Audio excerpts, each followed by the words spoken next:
13-րդ դարասկիզբ Հայաստանի ազատագրություն Իվանե և Զաքարե Զաքարյանների կողմից Կարճատև խաղաղություն ու քաղաքների զարգացում Եկեղեցաշինության, ճարտարապետության, մշակութային կյանքի վերելք Գրչության արվեստի զարգացում Ստեղծվում են նոր ու հիասքանչ մատյաններ, նկարազարդ ավետարաններ, ձեռագիր գանձեր, որոնք մինչ օրս հիացմունք են պատճառում Այս շրջանի ծնունդ է և Հաղպատի նշանավոր ավետարանը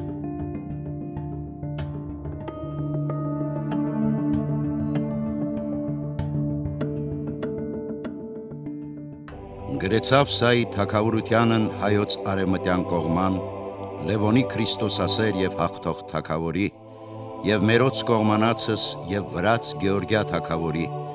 և իսպարապետության Զաքարիայի շահնշահի հորոց հավուրս ժամանակած հոլովս կատարյաց աստված հաղթություն ի բազում տեղիս Հիշատակարան Հաղպատի ավետարանի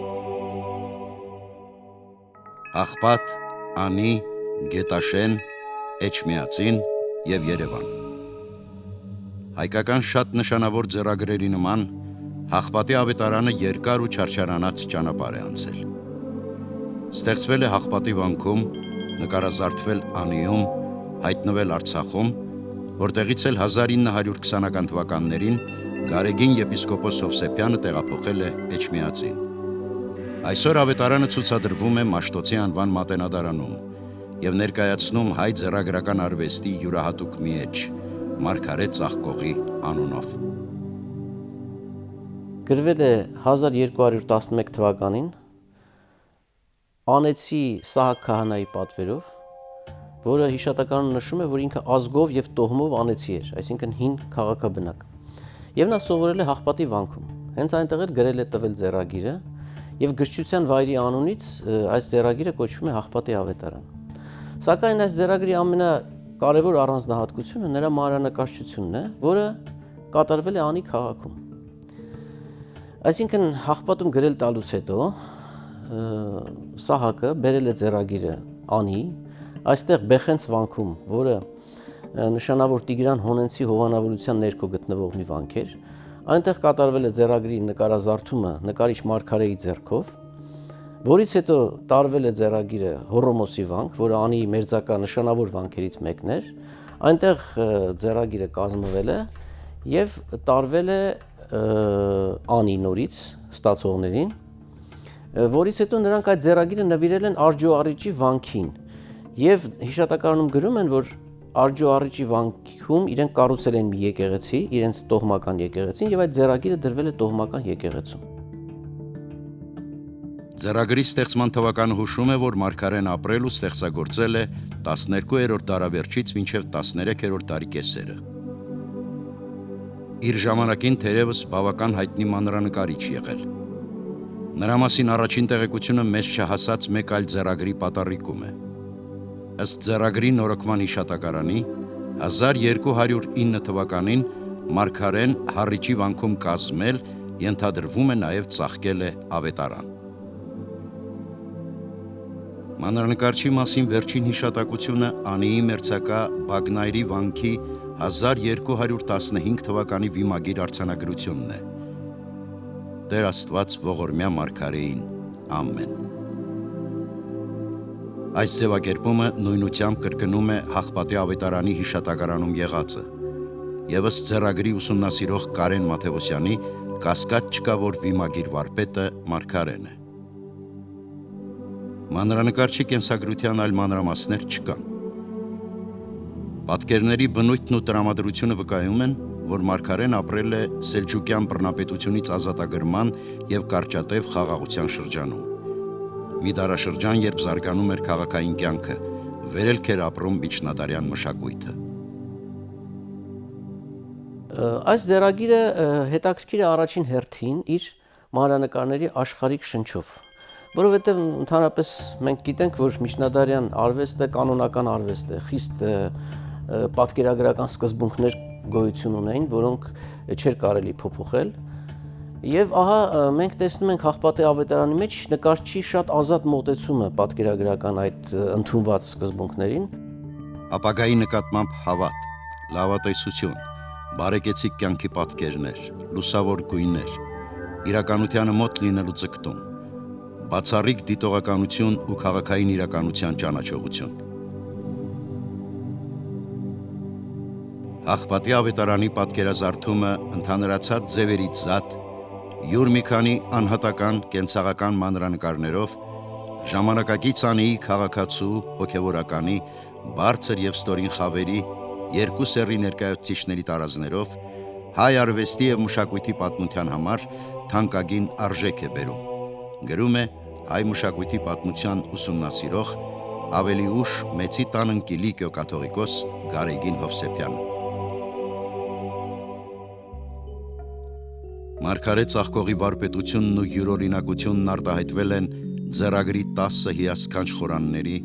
4 ավետարանիչների պատկերների ու անվանաթերթերի, հանդիպակաց էջերում նկարված ընծայականի, մուտք Երուսաղեմ տերունական նկարի և բազմաթիվ լուսանցանախշերի պատկերազարդումներում։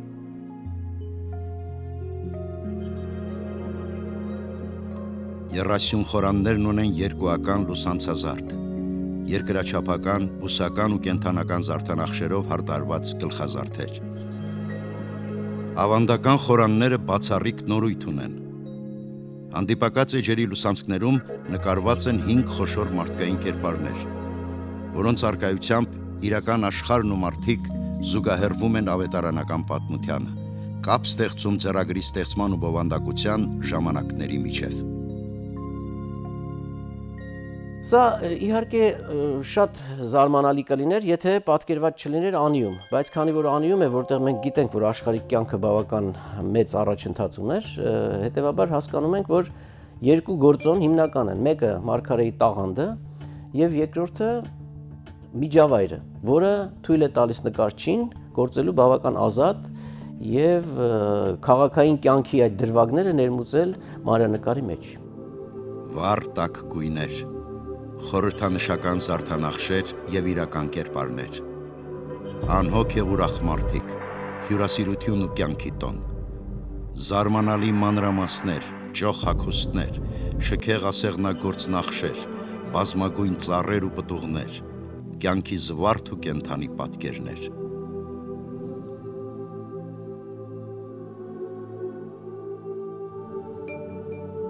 Աջակողմյան խորանի վերնամասում պատկերված հոգևորականը հագին երկար կապա ու փիլոն ունի, գլխին վեղար, իսկ ոտքերին կարմիր կոշիկներ։ Գլուխը լուսապսակի մեջ է, իսկ աջ ձեռքին հովվական պարզ գավազան։ Կից մակագրությունը վկայում է, որ նա Բեխենց վանքի առաջնորդն է եղել։ Հայր եղբայրիկ առաջնորդ Սուրբ Ուխտիս հիշեցչիկ։ Վանահայր եղբայրիկից ներքև ստորին խորանում նմանատիպ հագուստով ու պարագաներով, սակայն տեսանելի ու արտահայտիչ դիմագծերով ձեռագրի կազմարար Աբրահամն է։ Աբրահամը ոչ միայն եղել է ձեռագրի կազմողը, այլև միջնորդը, այն մարդը, որը ծանոթացրել է մանրանկարչին եւ ձեռագրի պատվիրատուին։ Եվ այդ պատճառով է, որ նա նկարվել է խորանում, եւ իմիջիալուց պիտի ասել, որ սա կազմարարի երևի առաջին ամենահին պատկերն է, որ մենք ունենք մեր ձեռագրի մանրանկարներում, որովհետև սովորաբար լինում է մանրանկարչի ինքնանկար, լինում է, ասենք, ստացողների ընտանեկան պատկերներ կամ հենց ստացողի պատկերը, բայց կազմարարի պատկեր առաջի անգամ ենք հանդիպում։ Հոգևորականների պատկերներով խորանի հանդիպակաց էջում աշխարհականներ են։ Արտաքին լուսանցքի ստորին մասում խորանահիմքի ելուստի վրա կանգնել է հայ մանրանկարչության ամենահետաքրքիր կերպարներից մեկը՝ Շերանիկը։ Հագին մուգ դեղին երկար պարեգոտ է ասեղնագործ տարրերով և լայն ժապավենազարդով։ Գլխին երկփեղկ գլխարկ է։ Ոտքերին դեղնակարմիր երկարաճիտ կոշիկներ։ Դեմքն անմազ է ու արտահայտիչ, մազերը գանգուր ու երկար։ Անշարժ պատկերը կենդանանում է տղայի ձեռքի երկար կարմիր ծողով ու նրա վրա կարծես ճոճվող մեծ ձկով։ Պատկերը դիպաշար ու զարգացում է ստանում հարակից գրությամբ։ Շերանիկ, քանի գաս, ձուկն բեր։ Սա շատ այդպես անսպասելի մի երևույթ է, որ նկարիչը կարող է այդքան անմիջական ձևով իր ծանոթ մեկին, որը ըստ երևույթին կապ ուներ նաև ստացողի ընտանիքի հետ, բայց պատկերել է ձեռագրի խորանում եւ այսպիսի մտերմիկ մակագրություն թողել։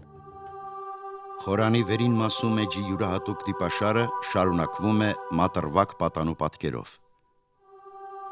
Տղան արտաքինով ու հագուկապով նման է շերանիկին։ Աջ ձեռքին սափոր, ձախին ասեղնագործ թաշկինակ, դեմքին իր ծառայության կարևորությունը գիտակցող մարդու լրջություն ու անխռովություն։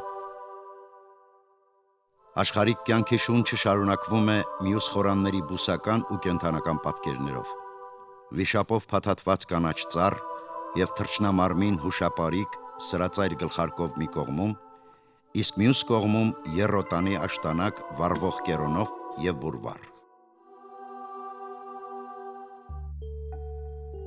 Հաջորդող հանդիպադիր խորաններում գույնը զգույնաքաղախ, ներքևում կիտրոնի ծառ, իսկ դիմացը մեկ այլ գեղեցիկ ծառ է երբներանգ ծաղիկներով։ Խորանների կերպարների շարքն ամբողջանում են նռնենու տակ, ծոպավոր գորգին նստած տաղասած գուսանի զարմանալի պատկերով։ Նռնենին 7 վառ կարմիր պտուղ ունի, իսկ ճյուղերից մեկին կարմրաերիս պոչով սև կեռնեխ է կանգնած։ Հետաքրքրական են նաև 4 ավետարանիչների պատկերները, որոնք կաշեթելերով ամրացված են ձեռագրի համապատասխան մասերին։ Այս նկարներն իրենց ոճական առանձնահատկություններով տարբերվում են խորանների դիմանկարներից եւ թերևս մասամբ են Մարգարեի գրչին պատկանում։ Օրինվածքով ու գունային գեղանկարչական եղանակով Մարգարեի արվեստին մոտ են Հովանես ու Մատթեոս ավետարանիչների պատկերները։ Աղբատի ավետարանի միակ թեմատիկ ավետարանական պատկերը Մուտք Երուսաղեմն է, որը պահպանելով ավանդականությունը բացառիկ է իր հորինվածքով ու ինքնատիպ աշխարհիկ գաղափարական ուղղվածությամբ։ Երկու աշակերտների ուղեկցությամբ քաղաք է մտնում Քրիստոս ավանակին բազմած։ Խանդավառ քաղաքացիները փրկչին դիմավորում են նկարի ձախ կողմում բարձրացող շինության պատուհանից ու պատշգամբից։ Նկարի աջ կողմում պատկերված ձիթենու երկու բարձր ծառերի վրա պատկերված կերպարներից երկուսը ճյուղեր են կտրում եւ գցում Քրիստոսի ճանապարհին։ Հիսուս աջ ձեռքով օրհնություն է բաշխում, իսկ ձախով պահում մագաղաթե գլան։ Պատկերում այլ կերպարներ եւս կան։ Մի փոքրամարմին խապշիկ զգեստ է փռում ճանապարհին։ Մի տարեց ու ճերմակամորուս քաղաքացի է կանգնած, խալաթանման ճոխ վերնազգեստով, դեղնակարմիր չալմայով ու ձիթենու ճյուղը ձեռքին։ Եռահար կաշտարակաձև շինության պատուհանից փրկչին մի տարեց կին է ողջունում։ Նույն շինության պատշգամբում կանգնած երկու աղջիկ ձեռքերը մեկնել են ծառերի վրա գտնվող երիտասարդներին։ Քրիստոսը քաղաքի մուտքին մոտենում է աջ կողմից եւ երկու աշակերտների ուղեկցությամբ։ Սովորաբար Քրիստոսը պատկերում է 12 աշակերտների հետ։ Ահավասիկ տեսնում ենք, որ ավետարանական կերպարները հասցված են նվազագույնի, դրա փոխարեն բավական շատ մարդկային պատկերներ կան նկարի մյուս մասում։ Եվ ահավասիկ այստեղ օգնության է գալիս մեզ ձեռագրի հիշատակարանը, որտեղ ստացող Սահակը գրում է որ ասում է, որ մենք մեր ընտանիքով կառուցեցինք աղջոառիճում եկեղեցի, մեր ասում է ամբողջ գույքը ծախելով եկեղեցի կառուցեցինք եւ այս ավետարանը գրել տվեցինք եւ ընծայեցինք այդ եկեղեցուն եւ թվարկում է իր ընտանիքի անդամներին։ Հորը, որի անունը Ռոմանոս էր, մորը կոչում է Կատա, դա հավանաբար Կատրամիդե անվան կրճատած ձևն է, ուրեմն հիշում է իր երկու քույրերին եւ ասում է այն մասին, որ իրենք 3 եղբայրներ են եղել։ Եվ ահավասիկ մենք երբ որ նկարում մեկնաբանվող հայտնի կերպարները փորձում ենք մի կողմ դնել, տեսնում ենք, որ այստեղ իսկապես պատկերված է այդ ամբողջ ընտանիքը իր ամբողջ կազմով։ Պատկերն այլ ուշագրավ մանրամասներ եւս ունի։ Իմասնավորի նկարի կենտրոնական ծառը, որի հետ հատվում է Քրիստոսի աջը, խորհրդանշում է նվիրատուի տոհմածառը։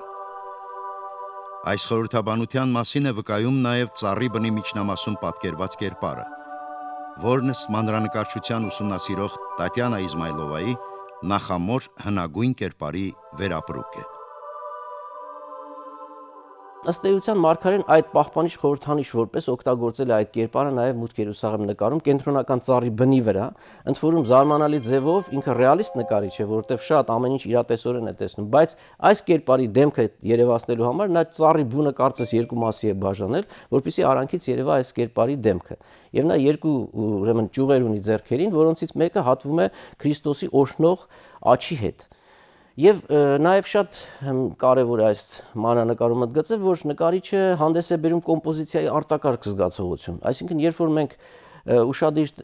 նայում ենք պատկերին, տեսնում ենք, որ նրա կենտրոնում դրված է խաչի պատկերը, այսինքն սա կոմպոզիցիայի կայուն տիպն է եւ ունի բազմաթիվ համաչափություններ, ինչպես անկյունագծերի, այնպես էլ ուրեմն ընդհանուր չափային համաչափությունների։ Մանրանկարը հարթապատկերային է, ունի վառ գունահնչեղություն։ Մարգարե մանրանկարիչն օժտված է կոմպոզիցիայի արտակարգ զգացողությամբ։ Նկարի հորինվածքի հիմքում խաչն է, սակայն կան հորիզոնական եւ ուղղահայաց այլ համաչափություններ, որոնց համար հիմք է հանդիսացել մասնավորապես իրականում գոյություն ունեցած եւ Հռոմոսից անի ճանապարհի վրա գտնված եռահարկ շինությունը։ Ուրեմն Հռոմոսից անի ճանապարհին գտնվում է մի երկու աշտարակներով կամար, որը զանգակատուն է եղել հավանաբար, մուտքի կամար կամ հաղթակամար է երբեմն կոչվում, օտար լեզվով ղոշեր են ասում դրան, եւ տարածված է եղել իմիջիալոց այդ ղոշերի անունը, անգամ Հռոմոսի վանքը ղոշավանք են կոչել, որովհետեւ դաշտավայրից դրանք երևում են, իսկ Հռոմոսի վանքը ձորի մեջ է եւ չի երևում։ Մի խոսքով, ճանապարհը Անիից Հռոմոս, որը շատ կարևոր ճանապարհ է եղել, որտեղ Հռոմոսի վանքը նաև Բագրատունիների դամբարանավայրն էր եւ անեցիների գլխավոր սրբավայրը։ Ահավասիկ այս շինությունը Մարգարեն օգտագործել է որպես նախատիպ քաղաքային մուտքը պատկերելու համար։ Երբ որ մենք նայում ենք պատկերին, տեսնում ենք, որ այդ աշտարակը հարկերի համաչափային, ուրեմն հարաբերությամբ եւ անգամ փոքրիկ լուսամուտի ձևի կրկնությամբ ամբողջովին Մարգարեն փոխանցել է նկարի մեջ։ Եվ սա խորհրդանշական իմաստ ունի, որովհետև ձեռագիրը կազմվել է Հռոմոսում եւ ըստ էության այդ զանգակատան կամարի տակով անցնելով տարվել է անի, այսինքն ավետարանը այդ կամարի տակով անցել գնացել է քաղաք եւ նա մուտք Երուսաղեմ նկարի մեջ ներկայացնում է հենց այդ անի ճարտարապետական կոթողը որպես Երուսաղեմ քաղաքի խորհրդանշական մուտք։ Ուշագրավ է նաև մուտք Երուսաղեմ մանրանկարի հանդիպակաց էջում նկարված ընծայականը։ Կենտրոնում Քրիստոս է, իսկ երկու կողմերում կրկնակի փոքր չափեր ունեցող նվիրատուի որդիները՝ Սահակն ու Առաքելը, որոնք նախորդ նկարում պատկերված էին ձիթենու ծառի ճյուղերին։ Այստեղ եղբայրները հասուն տարիքում են, մորուսներով եւ ժամանակաշրջանին բնորոշ աշխարհիկ ու հոգևոր հագուստներով։ Քրիստոս աջով օրհնում է, իսկ ձախ ձեռքով պահում ավետարանը. Ես եմ լույս աշխարհի մակագրությամբ։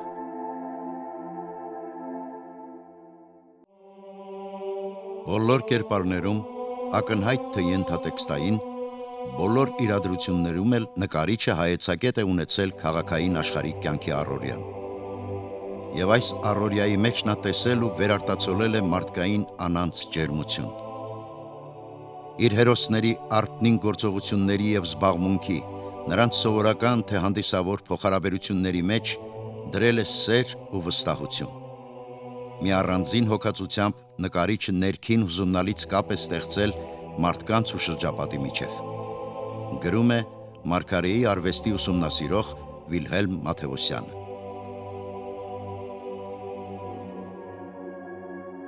Աղբատի ավետարանի մագաղաթե թերթերն ու ծաղկազարդ խորանները հյուրընկալել են հայտնի ու անհայտ մարդկանց, իրական ու անիրական արարածների։